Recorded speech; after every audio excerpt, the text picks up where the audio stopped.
आखिर लंकिनी कौन थी और लंकिनी के नाम से रावण की लंका का नाम लंका क्यों रखा गया था। और हाँ, उस लंकिनी नामक राक्षसी को ब्रह्मा जी ने क्या वरदान दिया था। वह लंकिनी राक्षसी को महात्मा हनुमान जी ने माता क्यों कहा था। महात्मा हनुमान जी ने लंका नगरी में प्रवेश करने कौन सा समय उचित समझा था। तो भक्तों, हम जो कथा आज आपको लेकर आए हैं, यह कथा बड़ी ही रोचक है, क्योंकि यह कथा महात्मा हनुमान जी महाराज और लंका की रक्षा करने वाली माता लंकिनी की है। तो मैं आपसे निवेदन करता हूँ, कथा को अंत तक पूरा जरूर श्रवण कीजिए और वीडियो को लाइक भी कर दीजिए। और हाँ, कथा को सुनने से पहले हमारे सनातनी धार्मिक चैनल जय करीला धाम को सब्सक्राइब भी कर दीजिए।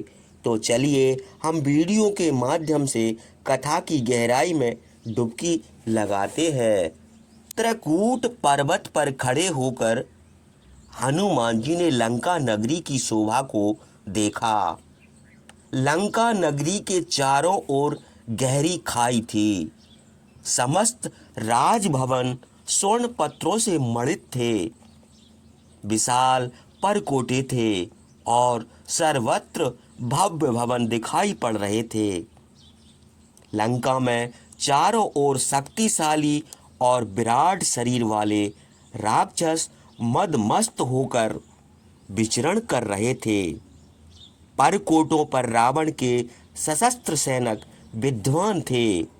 उनके वर्ण काले थे और वे बड़े भयानक दिखाई पड़ रहे थे। अधिकांश राक्षस और राक्षसियां मदपान किए हुए थे और मांस भक्षण कर रहे थे। लंका के परकोटों के बाहर भयानक वन थे और नगर में प्रवेश के लिए भारी भरकम दरवाजे थे। उन दरवाजों पर भी सशस्त्र राक्षसों का पहरा था। लंका में कोई भी घर संपदा विहीन दिखाई नहीं पड़ता था।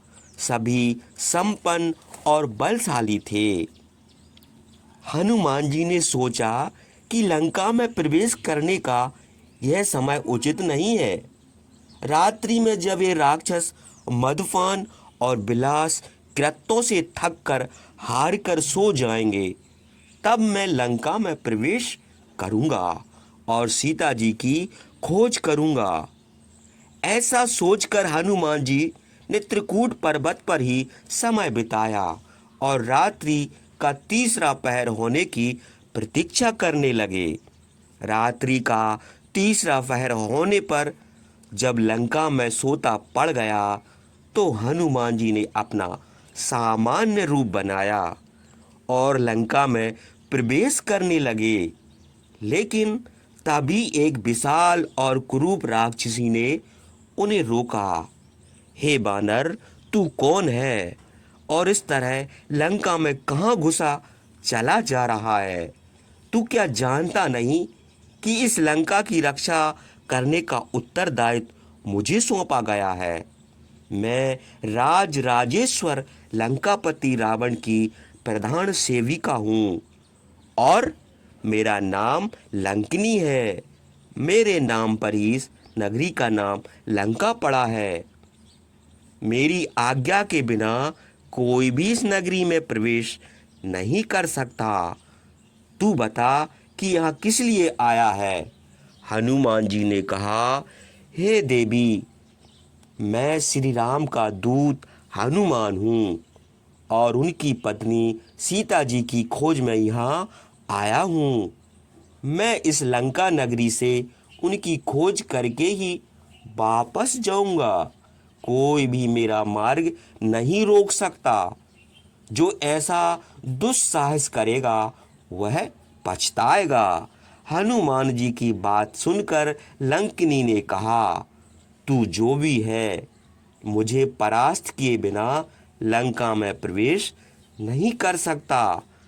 तुझे पहले मुझे परास्त करना होगा। हे देवी, मैं स्त्रियों पर हाथ नहीं उठाता। यह हमारी संस्कृति के विपरीत है।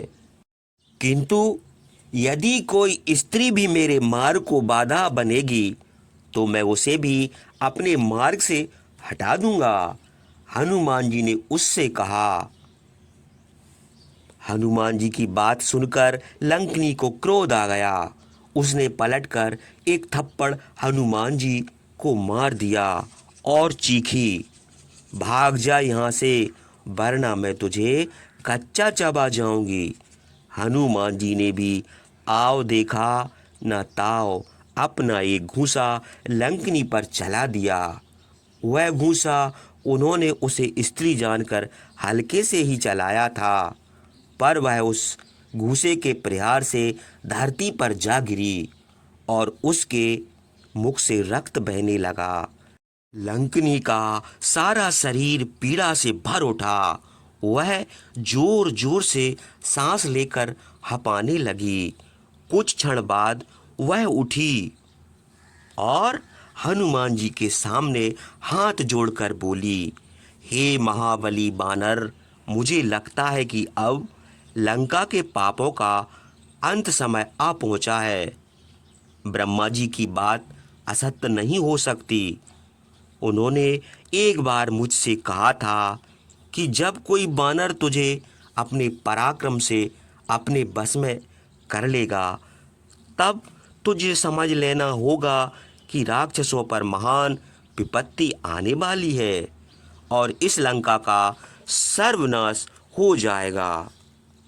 हे महाबली, आपकी शक्ति अपार है। आपके एक हल्के से प्रहार ने ही मेरे शरीर की चूल चूल हिला दी। आप ही श्री राम के दूत हैं। आपके दर्शन पाकर मेरा जीवन धन्य हो गया। आप अपनी इच्छा से इस लंका नगरी में प्रवेश करें और सीता जी से भेंट करें। इतना कहकर लंकनी उनके मार्ग से हटने लगी। हनुमान जी ने तभी अपना सूक्ष्म रूप बनाया और लंका में प्रवेश करने की तैयारी करी, लेकिन वह अपने पूर्व जन्म की और ब्रह्मा जी के वरदान की सारी कथाएं को विस्तार से हनुमान जी को सुनाने के लिए तैयार हो गई।